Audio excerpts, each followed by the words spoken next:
Welcome to episode 1 of Myths, Legends, and Folklore. In each episode, we'll take a mythical or legendary creature and break it down, explain the origin to you, and give you some facts and other interesting tidbits about it. At the end of each episode, we'll end it with an encounter story from someone who has claimed to come in contact with one of these creatures. Today's episode, we will focus on the Bunyip. Its origin is from Eastern Australian Aboriginal mythology. Enjoy, leave a like, subscribe, and tell a friend.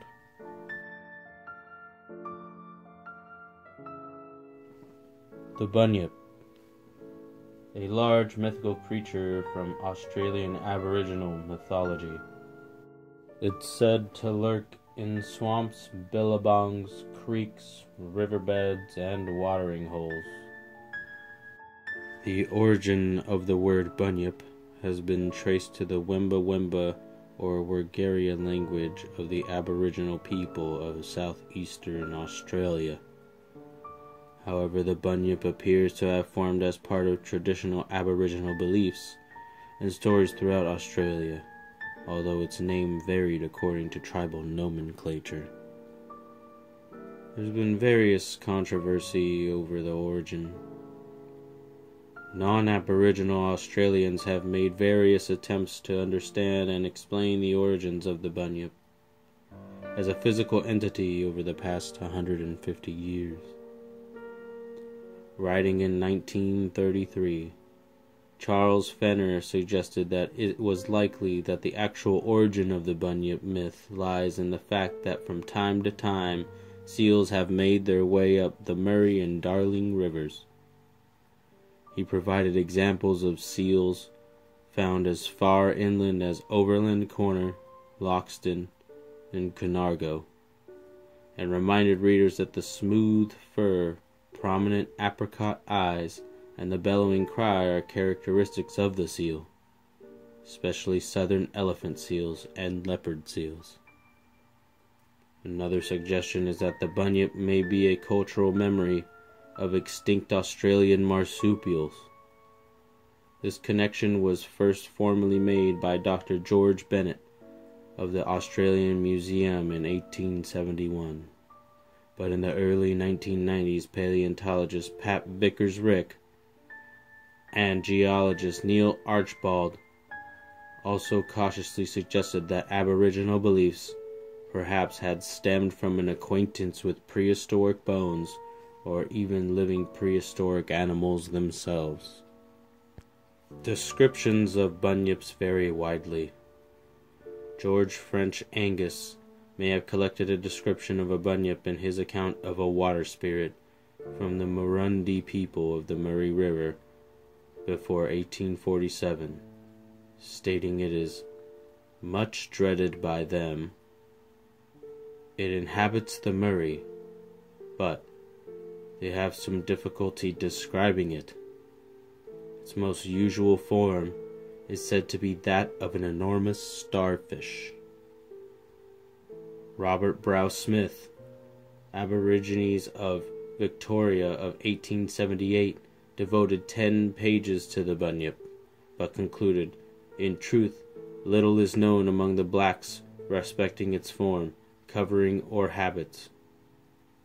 They appear to have been in such dread of it as to have been unable to take note of its characteristics. However, common features in many 19th century newspaper accounts include a dog-like face, a crocodile-like head, dark fur, a horse-like tail, flippers, and walrus-like tusks or horns, or a duck-like bill."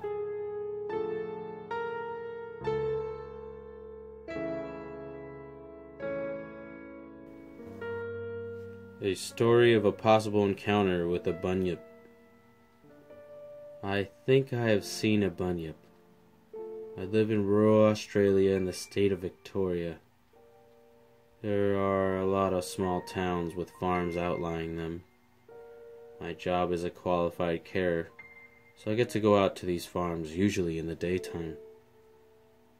Lately I have a nighttime shift, to help a client into bed. It's not too late, around 9 p.m. Most of the farms are dairy farms and they have lots of irrigation channels. Plus, the broken creek winds its way through the towns and countryside. 2 weeks ago, I was just finishing and said goodnight to the client.